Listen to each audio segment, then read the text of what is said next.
Tuesday. It's Tuesday, isn't it? Yeah, I only have a day and a half of work left. Yeah, both my coworker and myself both kept tripping up because we're like, okay, we got quarterly meetings on Thursday, and so we need to walk around and make sure the conference rooms are ready. And it's like, okay, you want to walk around with me tomorrow? Okay, well, what time? Because we want to make sure we do it before the meeting. I was like, meeting's Thursday, and he goes, I have been a day off like all week. I was like, dude, same. It's only Tuesday. I know, but he and I both have off on Friday also, and I think that's what it is. Like, we count how many days are left in the week, and that's how we assess where we're at in the week. So is this your new boss, or? No, this is Jonathan, the new William. Gotcha. How's it going with him? It's all right. I'm intimidating by him at times because he knows what he's doing, and he's very much a go-getter, and he's picking stuff up really quick, which is great. Personality-wise, he's like very, very straight-laced. Like, it's kind of weird and awkward at times talking to him. He also walks around a lot. Like, he has a water bottle that he keeps in the fridge, which is behind me. And I swear he gets up to take a sip out of it and puts it back. He's like constantly behind me, and it's just like freaking me out. People be weird, man. Yeah, I mean, it's really not a big deal. It's something that I've noticed. All right. Anyway. Good episode. Yeah. What? Sorry, I just want to ask, when does my finish on Thursday? End? Yeah. I think like 12:30, 12:45, something like that. What's happening at 5:30? Go to bed. Drop it. We're doing our thing. Why are you so upset? Because we started our video. Oh, hi, guys. Good night. My parents got married. Yes, we are. Can't wait for Thursday. Like, I'm so excited. What were you thinking putting that question mark on the calendar, man? It's fun though. It's gonna be so much fun. I should coordinate with Mom because it's like, oh, we're gonna go to dinner, and then, and I can see now in my brain where this restaurant is. Do you remember, like, walking? What? Broke my crackers. Forgot about them and I broke them.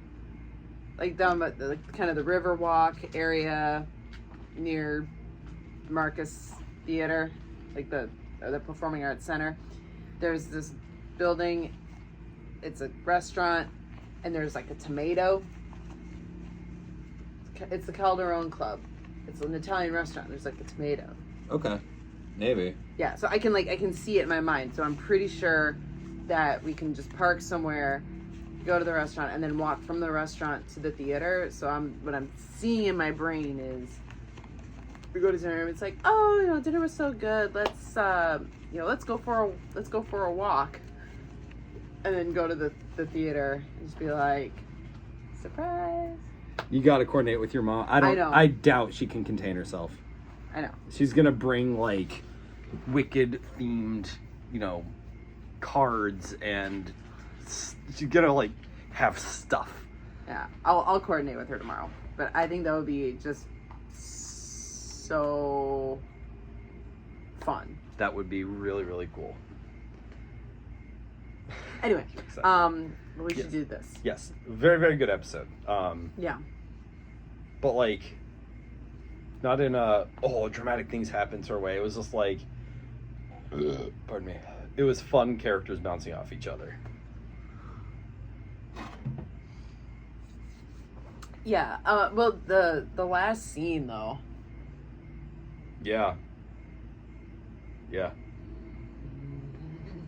So definitely still keeping things moving forward. And an interesting take on a character that I didn't see coming, actually. And we'll get to that. Okay. Ready? All right. Season 3, Episode 2, Resident Alien, The Upper Hand. Then, Roger's abduction, Joseph is a deputy, Sahara's gone, Oz will go on another date with Joseph. Now, 70 years ago, what appears to be the same campsite where Liv was, a girl with a snow globe wanders the woods at night towards a hot spring. It is not the same campsite. Oh. Because she had a snow globe and it was hot springs. Ah. They're in Yellowstone. Oh wow, flashlights existed 70 years ago. So yeah, I'm like thinking 70 years ago, like Oh, like 30s, 1930, but no. No. I was about to be like, show, continuity error. She shouldn't have a flashlight. It's like 50s. Yeah, I'm pretty sure flashlights existed. Yeah, so It's like we were just saying about the whole week thing. yeah, well, and it's stupid because like in my brain, you say something was 20 years ago, I still think it's, the 80s. No, 20 years ago was 2005. When we were in college. Oh damn.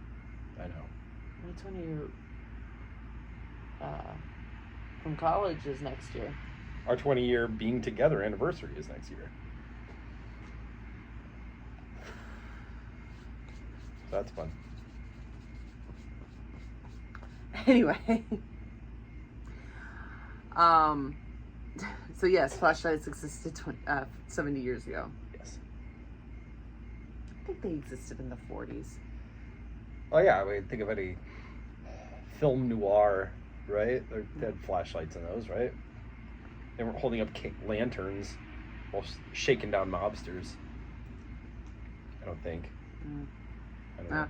My grandpa would have turned 90 on Saturday. Is that right? So, the 30s were 90 years ago. She's right. The math checks out. Anyway. So she gets to the hot spring and a gray alien appears out of the spring. Yeah. She drops the snow globe and the gray picks it up. So that's kind of interesting contrast to the Harry's people who favor the cold. Seems like Greys maybe favor the heat. Possibly. But it's, well, again, we'll get there. Credits. Take pictures of people's faces. Not their underwear. Post credits, Max introduces his new alien hunter friends to Harry. They appear at his cabin. He's shaving and annoyed that they're here. Max tells Harry that Sahara's gone and Mari and Leo are the new alien club. Harry denies that he's an alien, so Max pulls out Peter's taser and threatens him. Harry considers his options and decides to call the bluff. It works. Mari and Leo don't believe him and leave. Max leaves too, proclaiming himself the new alien tracker in town, and then he proceeds to shock himself. Do I just wait and wait for him to shock himself, which he will do because he is small and stupid? Yes. Later, Harry arrives at the clinic, proclaiming that humans aren't special. Joseph harasses him with a parking ticket, and Harry calls him an asshole, but loses his coffee while taunting him. You can't litter liquid. Now I need more coffee. In the clinic, Darcy and Oz argue about whether or not Oz should go on that second date. Darcy wants to go too. Oz says no, and says even her dad doesn't know about Joseph yet. Harry asks Oz what kind of cake she likes. He says it's tradition for his people to prepare a final meal when they send someone on a suicide mission. Meanwhile, Judy is scoping out the mayor's home as a potential realtor. Ben is a bit surprised that Kate is so serious about selling the home. Judy has all kinds of thoughts on how to sell the house. All kinds. She kind of hates the house, it seems. Ben isn't sure it's a great idea to sell right now. Judy says it's always a great market to sell a murder house. Wait, what? The previous owners were murder-suicides. Kate is a bit shocked she didn't know this. Well, and this is his family home. So what the hell? Well, I mean, you could say family home for a home that your parents bought and you grew up in, right? Yeah. So I guess somebody else lived there in between? Well, no, the people that his parents bought the house from were murder suicides. Oh, yeah, good point. Didn't buy the house from them, clearly, but you know. I want to know more about this murder-suicide. Yeah, right? Like, I thought Judy was just making shit up, but apparently no, it's true. Yeah. Ben still has apprehension, but I guess their communication powers are broken again because Kate is hearing none of it. At the precinct, Liv has brought in baked goods for all the people that's helping them with the investigation, as well as blueberry muffins for Ben because he likes them. Big Black is critical of the muffins. Lopsided ass muffins. One side has 6 blueberries, the other side has 2. No thanks. What? This is just based on how you cut it, man. Torres called a couple of times, but Big Black isn't interested. Liv is concerned for their relationship. Big Black says she's paying for a vacation for them, and he doesn't like that. I get both sides. Yeah, I do too. We'll get to it when we see Torres, but yeah. Big Black delivers the muffins to Ben, and they discuss the mayor's house. Ben is considering putting in a pool to make Kate want to stay, but he can't afford it. Also, apparently putting in a pool lowers the value of the home. Is that something you know or something Big Black said? Oh, it's something it's something I learned while we were looking at houses. Interesting. Because everybody was like, don't buy a house with a pool because it, liability and stuff.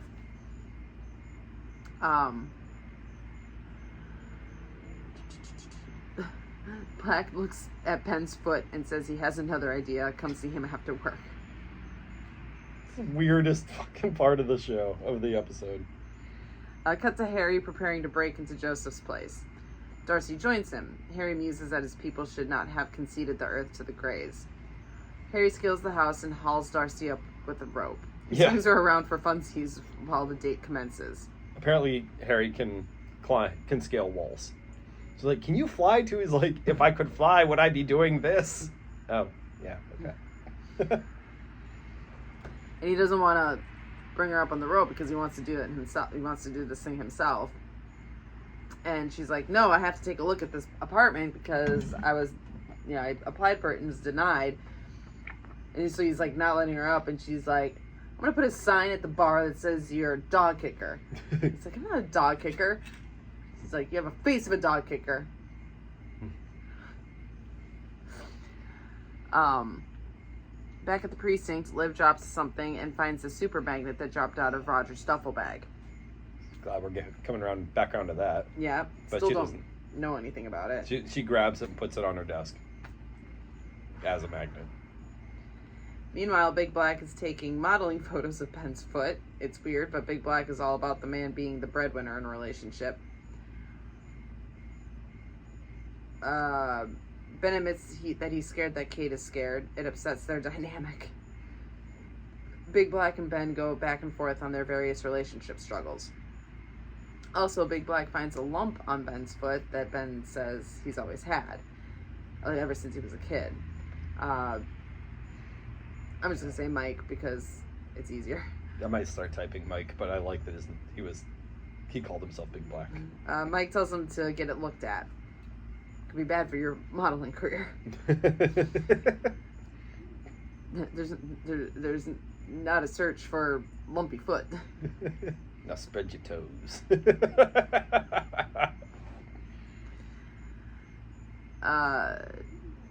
Harry and Darcy scope out Joseph's place. Darcy makes general observations about aliens, so Harry corrects her by making general observations on Greys. That's racist. Not all aliens are the same. The Greys are all small and have dumb, lumpy heads. She's like, see, now you're being racist. Speciesist? Harry sees a pizza on the table. Darcy is apprehensive. Harry opens it and finds pizza, which he eats. Like, I guess you don't care that Joseph would know you were there? Now, back at the date, Joseph brings up mothers again. Alice is still not interested, but either because she doesn't like the topic or because she knows she's on a fake date, I'm not sure. Harry goes to get red pepper flakes for the pizza when he sets off a trap encasing he and Darcy in a laser box. Joseph gets a notification that his trap was set off and drops the act. He tells Oz that she knows what he is. And they come out and say it at the same time, kinda. Mm-hmm. He says alien, and she says asshole. Well, I guess both. Joseph tells Oz that he has Harry trapped, and she has to tell him everything she knows about Harry. Harry and Darcy discuss how they could possibly get out. Harry says humans wouldn't be affected by the box and tells Darcy to unplug it. It doesn't work. It was 50-50. You asshole, you said humans could walk through. It was 50-50. At the diner, Joseph asks Oz why Harry is still impatient. She says she won't tell him anything because she knows he won't kill Harry. And then he threatens Darcy. And then Jay, who shows up and introduces herself. Oz blows her off, but Jay knows what's up and tells Dan, who says he's got it. So I was so really, because Jay walks up and Oz is like, I'm busy, Jay. And I'm like, oh man. Yeah. But Jay goes over to Dan and she's like, Something's wrong. Oz is in trouble. Like, I don't like this. I don't like this dude. Yeah. Like, and so I love that it wasn't like this, oh man, she's blowing me off again kind of thing. It was, no, something is wrong. And I think it really kind of goes to show how they've developed the characters, because every time Oz sees Jay, she's just like happy, like kind of awkward almost. Mm-hmm. So the fact that, Jay walks up and Oz acts like that, Jay immediately knows something is up because she knows that Oz has never talked to her like that. Yeah. Which I was worried that it was going to kind of set off another thing, but I love how they didn't go in that direction and like, no, like... They actually have built that relationship and can now have... It's not like a sitcom where, oh, big misunderstanding. No, you don't understand. It didn't do that. They've actually built the relationship that Jay's like, instantly, no, something's wrong. Because you're right. Even though in Jay's perception, Oz has blown her off before, never like that. So that was so nice to see. That was such a relief. Like, she's looking at Oz, and she can tell Oz's hackles are raised, and she's with this guy. So Jay knows, like, my mother's in a dangerous situation. Mm-hmm. And she wants to stay. And Dan's like, no, I got this. She's like, well, I got this too. I'm staying. He's like, no, Jay. But basically, like... You're right. There is something very wrong. You need to go. Yeah. And she's like, okay. Love it. I love it. Yeah. I hope she gets something of a decent explanation, because she's going to be like, what the hell was that? But she's not mad right now. No. Back at the precinct, Big Black goes over his photos, which are not good photos, by the way. No, they're terrible. They're really bad. Like, he's got that ring light that the influencers use on their videos and stuff. It's like the pictures are dark and blurry. It's terrible. He's like taken with a fancy camera and the nice light and everything. It's like, how did they turn out like that? Anyway, he's going over these bad photos and also it's a foot.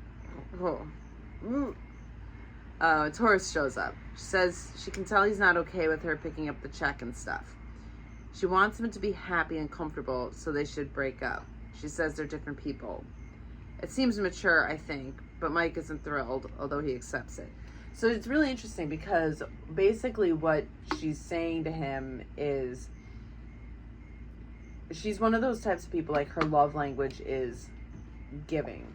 Like she wants to pay for dinner. She wants to pay for trips. Like that's not like her kind of like, flaunting money or anything like that. It's not like a power play, which I think Mike was kind of seeing it as. Mm-hmm. It's her love language. That's how she expresses her affection. Her affection, which I totally get. But she also points out you feel you have these strong values that the man should pay, the man should be the breadwinner. It's like, that's fine. I want you to be happy. We are two very different people. Yeah. And she brings up a really good point, I think, that she's a single mother. She's has to set an example for her child. And she's not going to change just to appease Mike. And that's where I differ from her mindset, because for me,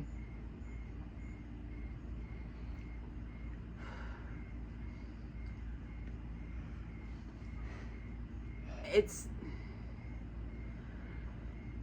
relationships are always a give and take. Like, if you find somebody that you really like and you want to be in a relationship with, but you know, you have like different love languages, as long as the relationship is strong, which it seemed like they had something good going on, then each side has to compromise. And for her, it's like all or nothing. And to me, I'm like, no, what you're teaching your son then is, I don't know, I don't entirely agree with it. It's like you're teaching your son to never compromise on anything. And well, it's certainly important to not compromise on things like values and morals and things like that, you know, even like political stuff, or you know, religion, faith, like that stuff. No, you absolutely should not compromise on. Like, I really do feel like couples who are of different political leanings just don't work out. Yeah. At least in today's society. Maybe 20, 30 years ago. Yeah. You could. I think I remember in the 70s and 80s. Sorry. I remember, I can't remember if it was that one. It was a comic strip. I think it was Baby Blues. Okay. Do you remember that one? Yeah. I remember one of the panels was somehow they were talking about politics. You know, it was like, and the wife was a Democrat and the husband was Republican, and it was some joke about canceling each other's votes out. Sure. You know, back then, and again, I think I read that when I was in college, so like 20 years ago. Like, it wasn't that far-fetched, because yeah, there was division, but there was at least like the same goal. Today, it's so bad. Yeah. I just can't see political differences working in a relationship. That being said, I think it's important to teach your children, you know, these are some things that you just should never compromise. However, something like that, like learning to accept and go along with each other's love languages, you know, Mike has to give a little, and Torres has to give a little, you know, and I think because no relationship is going to be absolutely perfect, except for ours, of course. Obviously. You know,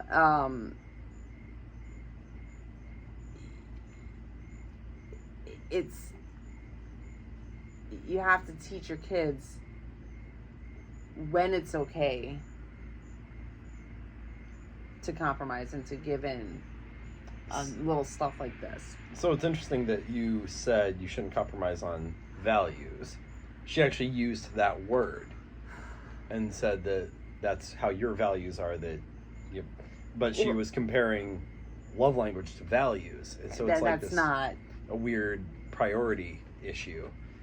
And she didn't give Big Black a chance to say, well, I would actually be willing to compromise for our relationship. Like, she didn't give him that chance. She didn't. But he also didn't try. He didn't try. So, it was interesting. Yeah. I think it was kind of weak. Yeah. I think, and she had mentioned, I have to set a good example for my son, and he said, I was looking forward to meeting him, and she said, this is why you haven't yet. So it kind of makes me think that maybe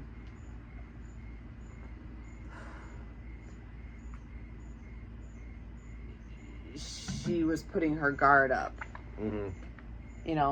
Well, and that's, I'm not gonna say that this is why these kinds of relationships shouldn't happen, but in a way they shouldn't happen.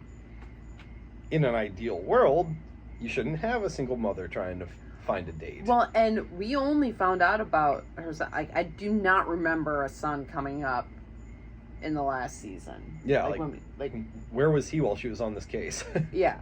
So we don't know what the circumstances are of her being a single mother. If it was a one-night stand, if it was just an ex-boyfriend or an ex-husband, or maybe her husband died. Right. We don't know what the circumstances are of her being a single mother. Yeah, and this isn't to pass judgment on that. Like I said, any of those scenarios, it shouldn't happen. Yeah. Including a young mother losing her husband. Yeah. In an ideal world, that shouldn't happen. So that's what I mean when I say a single mother shouldn't be trying to find a date. So she's coming at it. Basically, it's hard to open yourself up when you have to remain strong for an existing relationship. How do you compromise without forcing this other person to compromise too? And I agree with you. I don't know that I don't think she's giving it a fair shot and going about it the right way, but it's a fucked up situation. And yeah. Nuance. Yeah. But yeah, it did feel like kind of a weak exit for that character. But I don't know that we've seen the last of her. maybe not. Kind of hope not. I didn't adore her or anything, but it was that's kind of an I interesting. had nothing to her. Yeah, but it's kind of an interesting thing to kind of build on Mike's character. So she came in, there was this interesting thing, and it's it's over. Yeah. Felt like kind of a between seasons decision where they're like, do we want to pursue this? So we'll see. All right, cut to Ben coming home and telling Kate it's okay to sell the house. Kate says she actually doesn't want that. So what do? She just doesn't feel right. It's not the house, it's that she feels like a part of her is missing. Strangely pro-life. Mm-hmm. For somebody who didn't want a kid to begin with. Mm-hmm. Or another kid. Ben suggests getting out of the house. A vacation? Yellowstone? Sure, they have a long weekend coming up.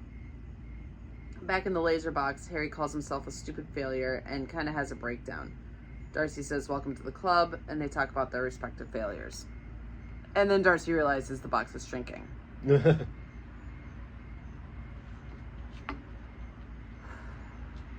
Joseph shows this to us and tells her to start talking. Starts making up Mork and Mindy facts. And Joseph buys it and starts writing it down. That was so funny, dude. She just rattles off, his real name is Mork. He's from the planet Ork. Thinking she's just trolling him. And he's like, all right, now we're getting somewhere. And she's like, really? Here's the crazy part. She's about our age, maybe even a little younger. I really don't know much about Mork and Mindy. I had a brief period where I was really... I didn't watch a bunch of episodes, but I was like, I need to watch some classic TV. And I watched a couple episodes of Mork and Mindy, and I was like, that's where that comes from. and my parents would talk about it all the time. Like, they knew all of it. It was like, wow. And I watched a couple episodes and I was like, man, this is kind of stupid, but it's like, I didn't expect that level of slapstick in an older comedy. Well, it's Robin Williams, so. Right. But yeah, so as soon as she said Mork from Planet Orc, I was like, oh my gosh, she's doing a Well, and I Mork didn't even thing. know what planet he was from, like, yeah. So, props, I guess. Darcy and Harry panic, and Darcy says he's special. He volunteered to go to Earth, and she volunteered to be here. They're here because no one else would even try. They can do this. They make up when the alien squad arrive. Max says the door was unlocked. He'll only unplug the box if Harry admits he's an alien. Harry says he's human, but Joseph is an alien, and Max is only able to find it because he's the alien tracker. So Max unplugs it. Yeah, Max is like, all right, good enough. Joseph gets a notification that the box is off, so he threatens Oz. Dan stops him. Joseph reveals himself to Dan, and Dan is like, Oh no. you're an alien?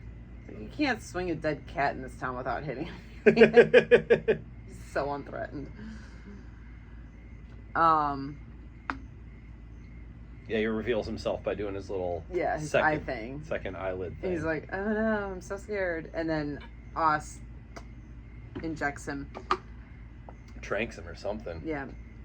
Cut to Liv and Mike meeting at the diner, or at the bar.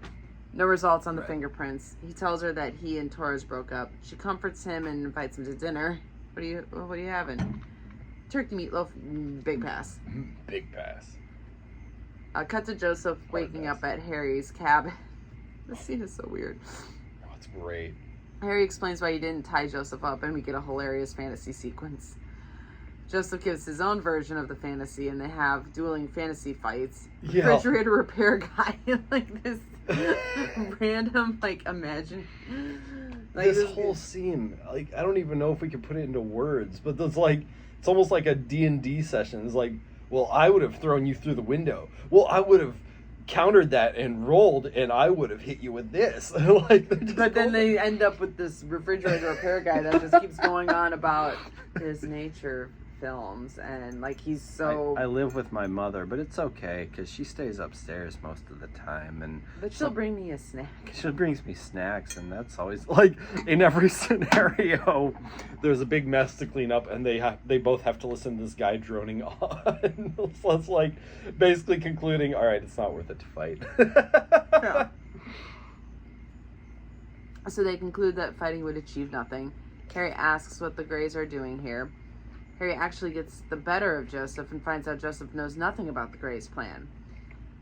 And he's just a hybrid. Yeah, so he wasn't sent or anything. He's just there. Yeah. He tells Joseph he's a failure and he must leave. And if he doesn't, he'll tell the Greys that Joseph revealed himself to humans. So that's kind of the part that, well, say that next line, I guess. Joseph leaves, tail between his legs, but flipping Harry off in the process. Also, he broke Harry's favorite ceramic duck. Go ahead, it means nothing to me. That was my favorite piece. So yeah, what I really liked about this is the revelation that Joseph, who we've, again, talked about, like, he's got this suave guy, and, he seems like, the actor is, and he seems like he's in controlled situation. He knows everything. He's this like infiltrator and everything like that. But in the last couple episodes, we've seen these little moments where he revealed he has the same level of like human ignorance that Harry does. Like, okay, that's kind of interesting. And in this one, it's just totally all out in the open. That it's like he's just as dumb as Harry, and it was like almost slapstick comedy. Mm-hmm. I was rolling, man. Like, I didn't see that coming from that character, and I love it. Yeah. It was so funny. So, yeah, this, like, big antagonist for the season turns out to just be, like, another alien that's just kind of like, oh, well, I'm the alien in this town. No, I'm the alien. Like, neither of them have contact with their people. Neither of them have this big mission or plan. They're just, having a dick measuring contest with each other. Next morning, Harry gets a call from McAllister. He says he has too much to report and hangs up on her. Lieutenant, you're not going to tell him about the Darling Project. That strictly needs to know. You can go. It's like, okay, goodbye, Exposition. Thank you. Lieutenant Exposition. That's you her said name McAllister watches something, but no, she's listening to the Alien Trackers podcast. Oh, okay. And that's why Terry O'Quinn got a credit. Ah, I didn't catch that. Okay. It was his voice. Harry muses on humans doing stupid things. Oh, we see Mike waking up next to Judy. So I guess after he, Got blasted at the bar. after he turned down Liv's invitation, he got blasted at the bar, and then he did some blasting. And like Judy rolls over on him. With her thumb in her mouth. She was sucking her thumb. I didn't catch that. And he's, clearly like, oh no. And I was actually thinking about this when she was doing her realtor scene. Mm. I'm like, this actress is probably like super like nice and smart, and because she's very talented. Yeah. She like it took me until watching her realtor scene to realize she's an actress.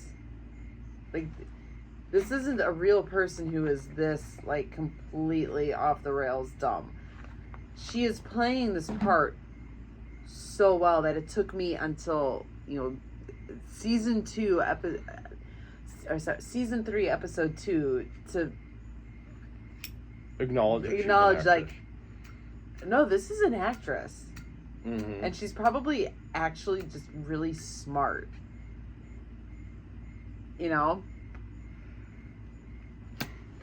That's a good point. Like, you hear people talk about one-dimensional characters, but it's like, I don't know. She fell into the role so much that you just believe that when you see that person, this is who that person is. And maybe it's just because I've got him on the mind, because we just, finished watching that. We just finished the series. Rewatch. A rewatch. It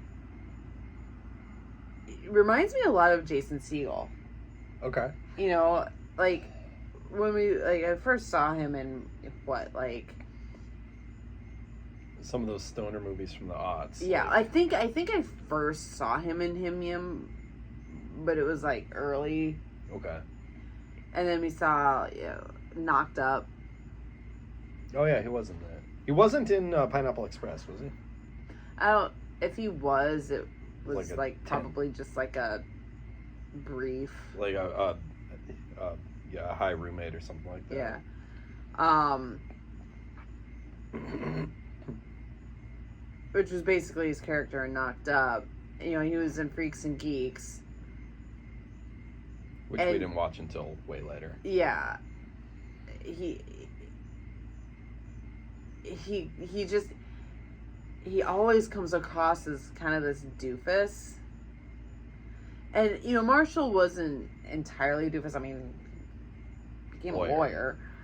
But, like, he plays it with this naivete and just, like, a complete, at times, kind of a stoner mentality.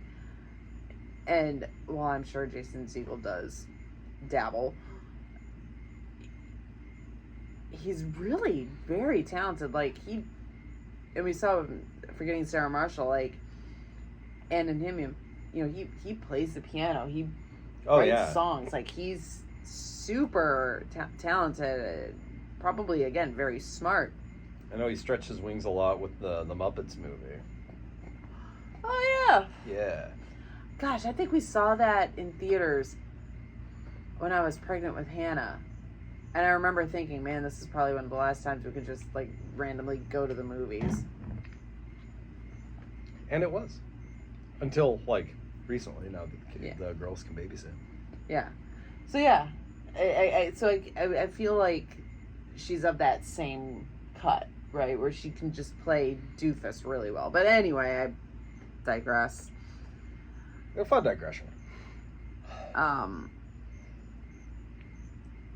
So yeah, that'll be a fun fallout.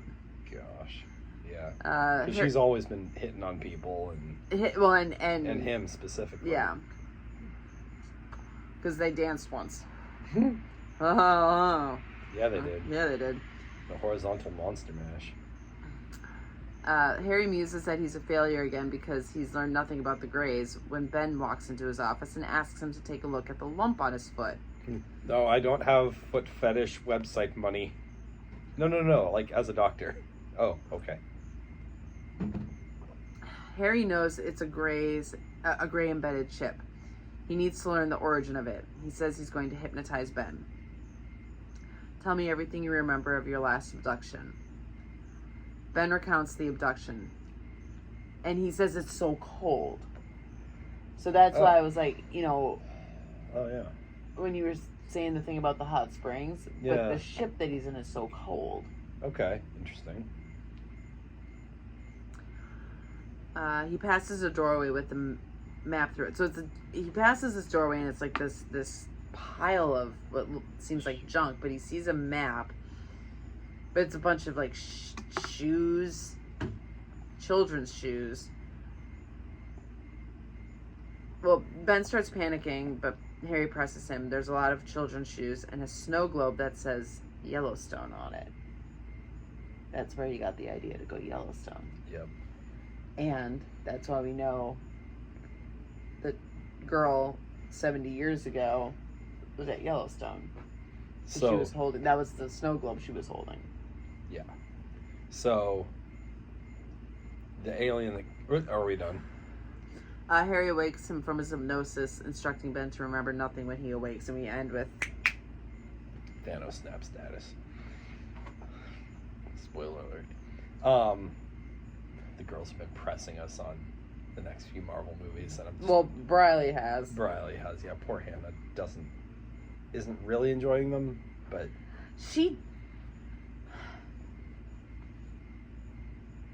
She is and she isn't. She is who she is. There's been movies that she's really enjoyed, but like Infinity War is gonna be rough. this next one and Endgame are going to be very hard for her. She's gonna need me to hold her hand a lot. Anyway, so the alien that popped out of the hot spring.